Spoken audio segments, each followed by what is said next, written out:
Tea time with Nikkia, except the tea is about me. Hello everyone, welcome back to my channel. My name is Nikkia. I'm a first year dental student at Ohio State, and in this week's video I am going to be giving you all an update about this semester, where I've been, what I've been doing, why I haven't posted in 3 weeks, and just kind of talk with you all. I did this video around this time last semester, so I don't really know how to describe to you the craziness that is the spring semester, besides telling you that for the past 3 weeks we legitimately have had at least 2 exams per week. 2 exams per week, or 1 practical and 1 exam. Either way, 2 exams in a week for the past 3 weeks. And then before that we had a few days off for like an instructional break, since we aren't doing spring break. And then before that we were pretty much again having at least 2 exams in a week, if not having at least 1 exam in that week. So it has been crazy. I just legitimately feel like I am off balance because I don't know what day it is. Half the time I'm trying to figure out how many sleeps I have until the next exam, and that's what I'm using to base my days off, but it's fine. This is dental school, and I don't know if this is anybody else's experience or if any of my classmates are watching this and also feel as exhausted and as off balance as I have felt this semester, but it has been crazy. It's fine. We're going to talk about it. I'm going to break it down class by class and give you all a little rundown of what's been going on in my spring semester of dental school. Also, I cannot believe that in like 30 days I will be a second year dental student. That doesn't sound right to me. The math is not mathing, but we're doing it. We just take it day by day in dental school. That's what we do. So okay, I'm gonna go ahead and get started. We're gonna start off with occlusion. So I have talked about occlusion before in my SimLab video. I'll have it linked above and below. Check it out. But occlusion is a class basically where we are reestablishing the tooth's anatomy, the tooth's contour. We're building up the tooth again, and we're trying to restore its function. So we are trying to restore canine guidance, anterior guidance, all of that, so that the tooth is functional, not just aesthetically pleasing, if that makes sense. So this class is our waxing class. All we pretty much do in this class is wax.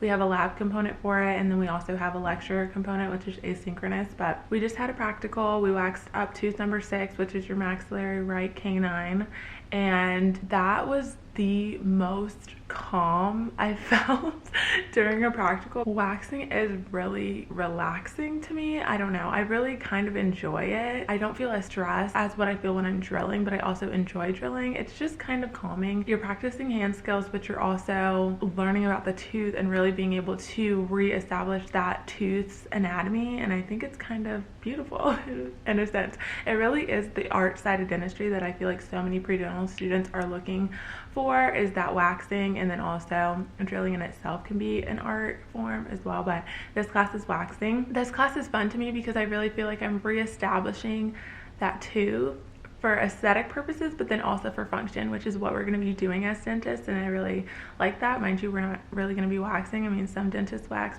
or you can just send it to the lab, but I think it's fun because I really am interested in like veneers and all of that. So we'll see. I've been enjoying this class, no complaints. I like it. That is occlusion. So the next class is operative. For those of you who don't know or haven't seen my videos before, operative is our drilling and filling class. So this is the first semester that we actually have been restoring the teeth, aka filling them.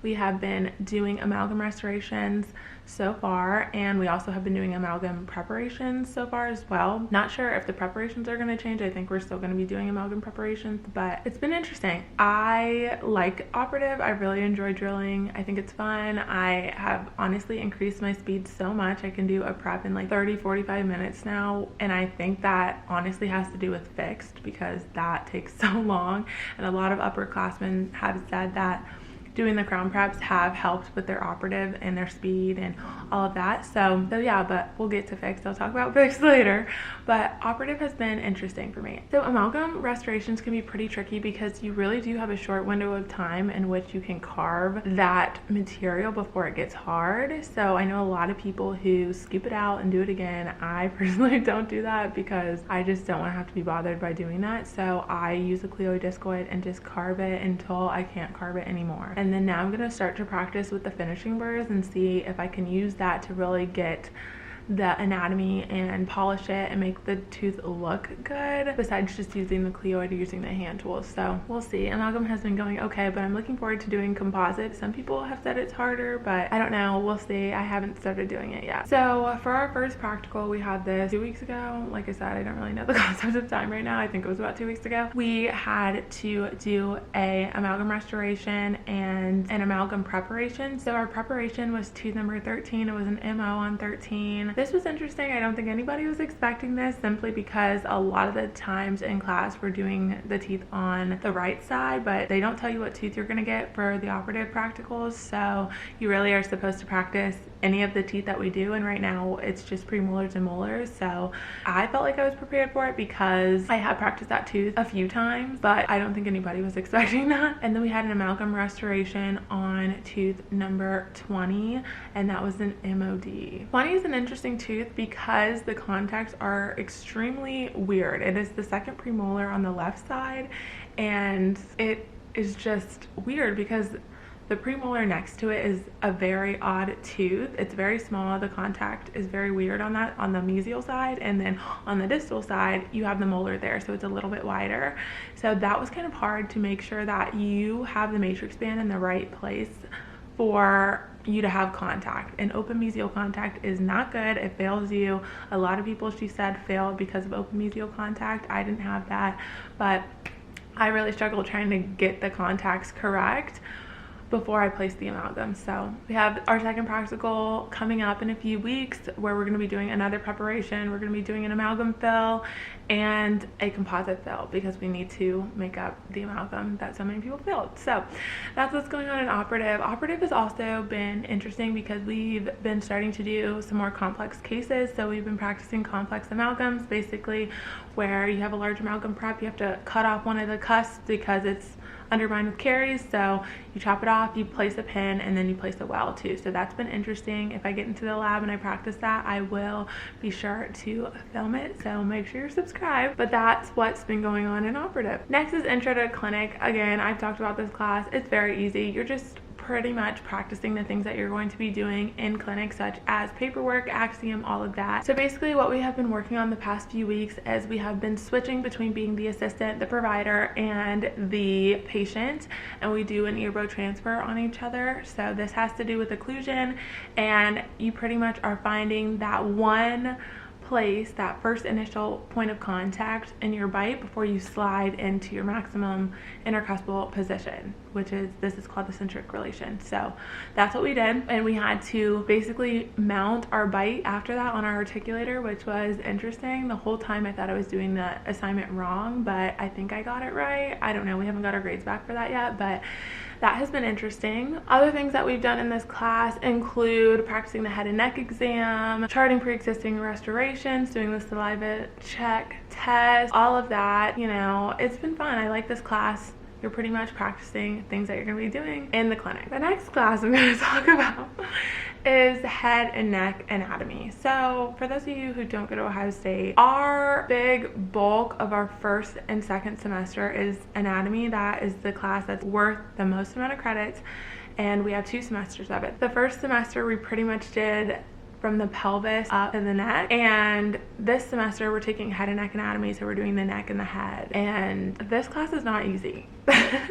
It's not an easy class at all, and I really struggle with it. Honestly, I pass it every time, no problem, but I do struggle with this class, and it's just so much of our grade that it's very frustrating. So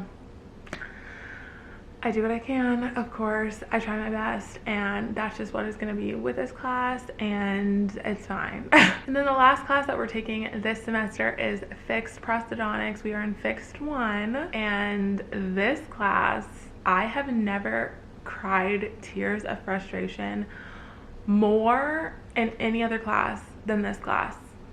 Fixed. I don't know. Normally I don't struggle with hand skills. It's fine. I do pretty well with them, but fixed really threw everything off for me. I really struggled with fixed at first. Like, really struggled. I couldn't get it, and it was so frustrating to me, especially me being the Virgo that I am.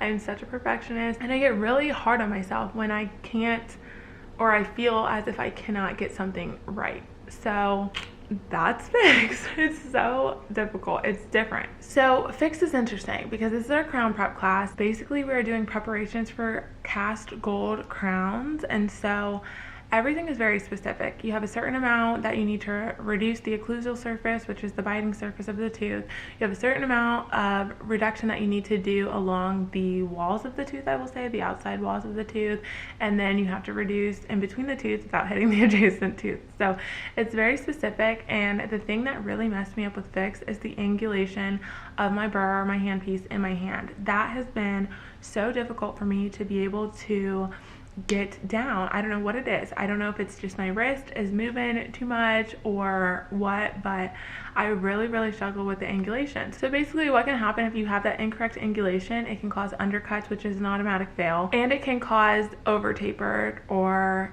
divergency. It can just cause so many problems, and you cannot see a crown with having the incorrect path of withdrawal or the incorrect convergence angle. The tooth is not going to work for a crown. So it's very specific, and that was the main thing that I struggled with, which is really like all the things that they could possibly fail you for. So safe to say, the first time we took our practical, I failed it. At the point of the practical, it did not click for me. And then, conveniently enough, the week after the practical, it clicked.